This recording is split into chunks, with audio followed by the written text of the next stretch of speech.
So this is the lecture number 13 for the chapter probability for the class 12th, and we're discussing in the last lecture 13.5 and we have done up to question number 3.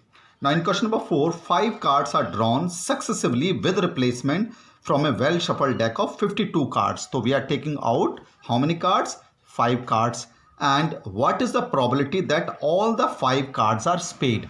So what is the success here? Here success is the spade, and it being in the first part you have to find that all cards are spade, that is we are taking out 5. So what is the probability that all are spade? Now what is the probability of the spade?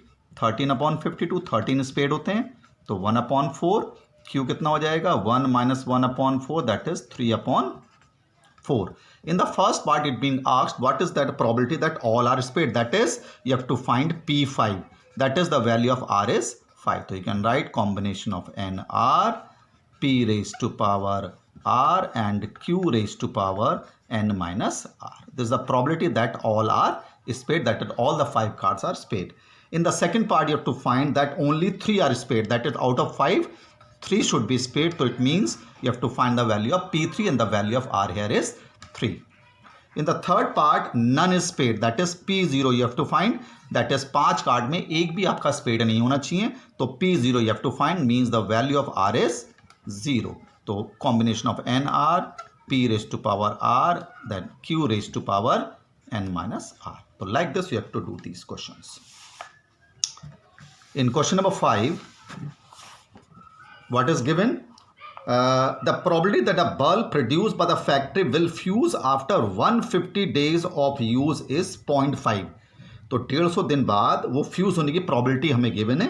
Find the probability that out of 5 bulbs, तो आप 5 bulb निकाल रहे हैं, that is none will sped after 150 days of spout. तो यहाँ पर इसका मतलब यहाँ पर जो सक्सेस है फ्यूज होना है, एंड फ्यूज होने की प्रोबेबिलिटी आपको गिवन है 0.05, एंड फ्यूज ना होने की प्रोबेबिलिटी 1 में से आप माइनस करेंगे, दैट इज 9.95. तो in the first part it says that none of them will fuse, तो मींस P0 फाइंड करना है. तो R की वैल्यू आपकी यहाँ पर 0 हो गई. नॉट मोर देन 1, एक से ज़्यादा नहीं, मतलब P0 प्लस P1 निकालना है. यह हम ऐसे लिखा है P R is less and equal to 1, not more than 1. तो एक बार P0 निकालो, P1 and add it. In the third part you have to find more than 1, मतलब R की वैल्यू ग्रेटर देन 1. तो it means you have to find P2 plus P3 plus P4 plus P5, मतलब एक से ज़्यादा आपके bulb defective हो जाएं 150 डेज बाद. तो P1 plus P2 plus P3 plus P4 निकालना, 4 बार आपको लिखना, एक बार R2, एक बार R3, एक R पर 4, एक R इज इक्वल टू 5. या इसको आप अपोजिट भी कर सकते हैं, इसमें P0 नहीं है, P1 नहीं है, तो you find P0 P1 and subtract from 1, या तो आप इसको ऐसा कर लीजिए. In the fourth part listen it very carefully, eight least 1, ध्यान दीजिएगा, एट लीस्ट 1. एट लीस्ट 1 का मतलब है कि कम से कम एक बल्ब आपका फ्यूज हो जाए. तो R greater than equal to 1, at least 1, कम से कम एक, तो मतलब P0 और P1 plus P2 plus P3 plus P4 plus P5, maximum 5 है, लेकिन इसमें calculation that will be large, तो you can write 1 minus P0, क्योंकि इसमें 0 नहीं है.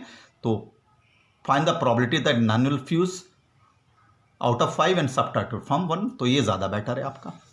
तो व्हेनेवर आपको एट लीस्ट 1 निकालना है तो 1 minus P0 and the value of R is 0. Combination of NR, P raise to power R and Q raise to power N minus R. R यहाँ पर आपका 0 है. There is a probability that at least one of the bulb is fused after 150 days of use. At least 1 में आप हमेशा 1 minus P0 निकालिए and R is 0 है. Question number 5 था ये आपका. Now what is question number 6? A bag contains 10 balls each marked with digit 1 to 9. We have 10 balls. If 4 balls are drawn successively with replacement, तो आप 5 ball निकाल रहे हैं with replacement. What is the probability that none is marked with 0? None is marked with 0 का मतलब है P यहाँ पर 0 आने की प्रोबेबिलिटी है 1/10. टू गेट 0, सक्सेस यहाँ पर 0 है, टू गेट 0, और we have 0 to 9 and 0 to 9 10 आपकी बॉल्स हो गई, और 0 उसमें एक में लिखा, तो 1/10. क्या क्यों हो गया 1 minus 1/10, that is 9/10 and none is marked with 0, ये ध्यान देना है, एक भी उसमें 0 ना हो, मतलब P R is equal to 0 निकालना है, मतलब पी 0, मतलब आर की वैल्यू आपकी 0 हो गई। Combination of N R P raise to power R and Q raise to power N minus R. None is marked with 0, आप 4 ball, we are taking out 4, तो एन यहाँ पर आपका 4 है, we are taking out 4 ball and none is marked with 0, मतलब एक पे भी 0 ना लिखा हो, तो इट मीन्स पी 0 निकालना है या P R is equal to 0 आपको फाइंड करना है। 7. In an examination, 20 questions are of true false type question. 20 questions is true false के. Suppose a student tosses a coin, fair coin, to determine the answer to be each question. If the coin falls head, it is true. If it falls tails, then it is false. Find the probability that at least 12 will question correctly. तो n यहाँ पर आपका 20 है, p यहाँ पर क्या है, correct होना। करेक्ट होने का क्या मतलब है, यहाँ पर हेड आना है, तो हेड आने की प्रोबेबिलिटी 1/2 की करेक्ट वो करेगा, जब हेड आएगा तो हेड आने की प्रोबेबिलिटी 1/2, हेड ना आने की प्रोबेबिलिटी 1/2। अब कह रहा है कम से कम आपके 12 क्वेश्चन करेक्ट हो जाएं आउट ऑफ 20, तो P R greater equal to 12 निकालना है, तो मतलब P12 plus P13 plus P14 और कहाँ तक जाना है आपको, P20 तक जाना है।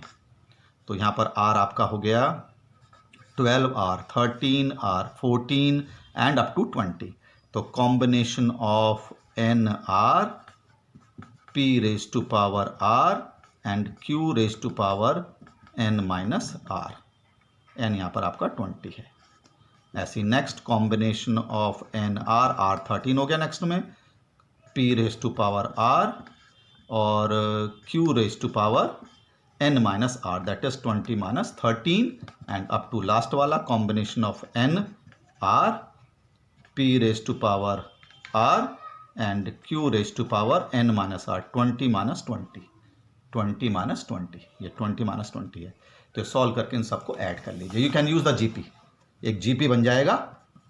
जीपी की एन टर्म तक how many terms are there, from 12 to 20 it will be 9। तो कॉम्बिनेशन ये ज्योमेट्रिक प्रोग्रेशन की आपकी 9 टर्म का सम निकालना और ये आपको ऐड कर लीजिए सबको प्रोबेबिलिटी निकाल करके। कैलकुलेशन थोड़ा ज़्यादा है इसमें।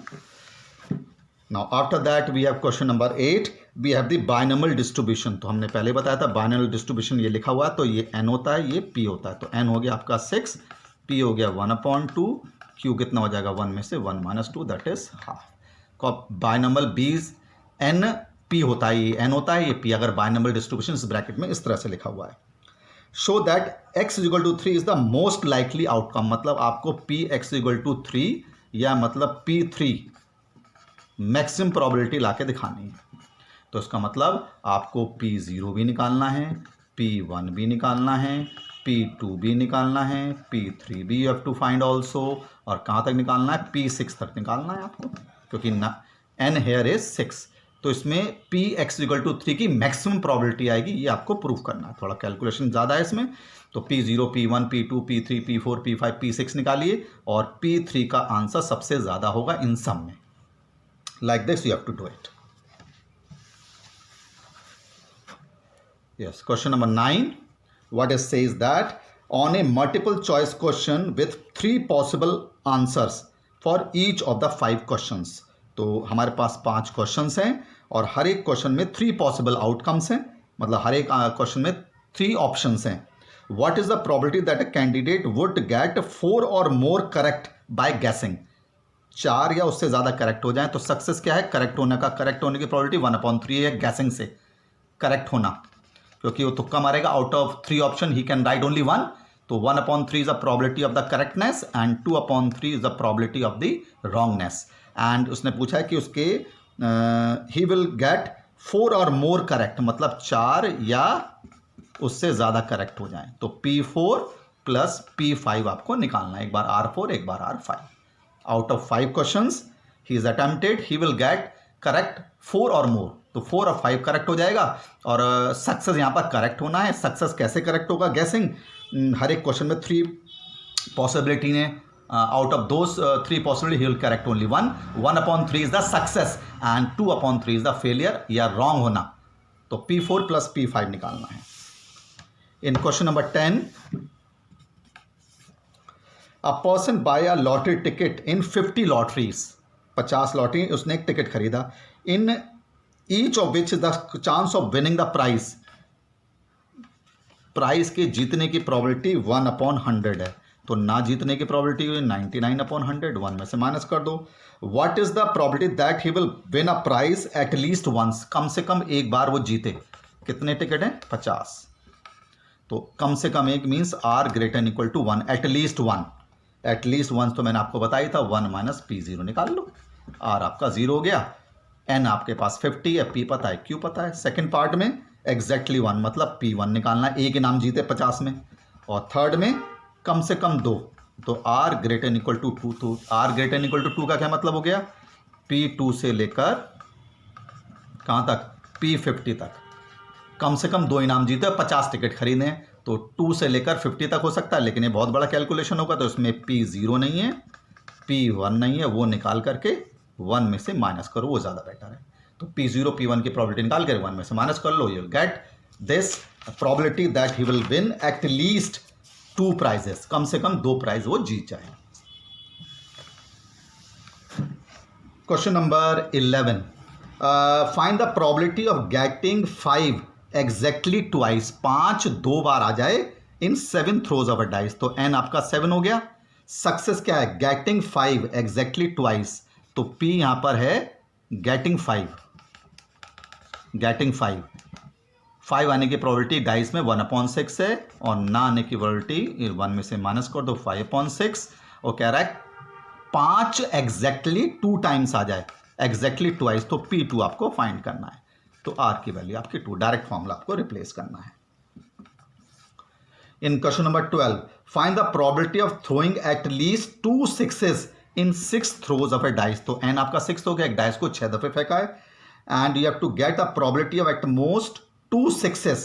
तो P यहां पर 6 आने की प्रोबेबिलिटी है, टू गेट 6. और 6 आने की प्रोबेबिलिटी 1/6, 6 ना आने की probability 5/6. And it has been asked to throw at most 2 6s, मतलब P0 plus P1 plus P2 आपको पता करना है. ठीक है, ये आपको फाइंड करना है. ज्यादा से ज्यादा 2 बार 6 आ जाए. तो P0 P1 P2, 6 आने की प्रोबेबिलिटी 1/6, 6 ना आने की probability 5/6, and number of trials here is 6. तो P0 P1 P2 का मतलब है ज्यादा से ज्यादा 2 बार 6 आ रहा है, where 6 getting a 6 is a success here. You use the formula and get the answer. Question number 13, in it is known that 10% of certain article manufactured are defective. 10% defective item है. What is the probability that in a random sample of 12, तो आप 12 ले रहे हैं, 9 are defective. तो P यहाँ पर जो है डिफेक्टिव होना है, सक्सेस यहाँ पर डिफेक्टिव आइटम होना है. और डिफेक्टिव होने की प्रोबेबिलिटी 10% दे रखे, दैट इज 10/100, दैट इज 1/10. और डिफेक्टिव ना होने की प्रोबेबिलिटी 1 में से माइनस कर दो उसको आप. 1 माइनस 1/10 कितना हो जाएगा? 9/10. तो कह रहा है कितने डिफेक्टिव हो? 9 डिफेक्टिव हो. तो R की वैल्यू आपकी 9 हो गई. Combination of N R P raise to power R और Q raise to power N minus R. Out of 12, 9 should be defective, it being asked. 14, in a box containing 10 bulbs, 10 are defective. The probability that out of 5 bulbs, तो आप 5 bulb निकाल रहे हैं, none is defective. तो defective होना यहां पर success है, यहां पर भी, इसी क्वेश्चन में भी ऑल्सो. तो डिफेक्टिव यहां पर 10 आउट ऑफ 100. तो 100 में से 10 डिफेक्टिव, मतलब 1/10 आपका P हो गया. Q आपका 1 में से माइनस करके आ जाएगा, that is 9/10. Just same as question number 13. वो कह रहा है एक भी डिफेक्टिव ना हो, मतलब P0 निकालना है आपको. तो मीन्स R की वैल्यू आपकी 0. The value of R is 0. तो P0 निकालना है. Combination of N R P raise to power R और Q raise to power N minus R. This you have to find. तो डायरेक्ट फॉर्मूला यहां पर use हो रहे हैं. Question number 15,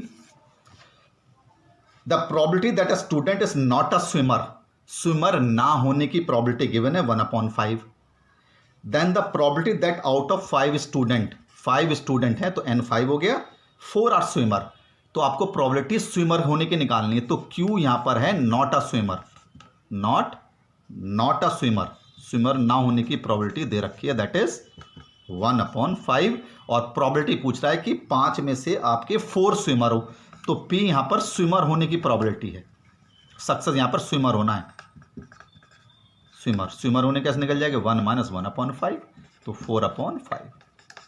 1/5 is the probability that a student is not a swimmer and out of 5 4 should be swimmer. तो जो probability दे रखी है एक्चुअली ये Q है 1/5 and P you have to find, that is 4/5 and out of 5 4 should be swimmer. तो R की value आपकी 4 हो गई. तो combination of NR, P raised to power R and Q raised to power n minus R. This is the probability that out of 5 4 are swimmer. तो n factorial upon r factorial n minus r factorial, ये हो जाएगा आपका, this will be 4 into 4 into 4 into 4 upon 5 into 5 into 5 into 5 into 1/5. ये simplify करके आप निकाल लीजिए. You will get the probability that out of 5 student 4 are swimmer. So this is the exercise based on the binomial distribution, and it is an easy exercise in which we have to use this when the number of trials is large and the events are independent. We'll continue the next lecture. Thank you.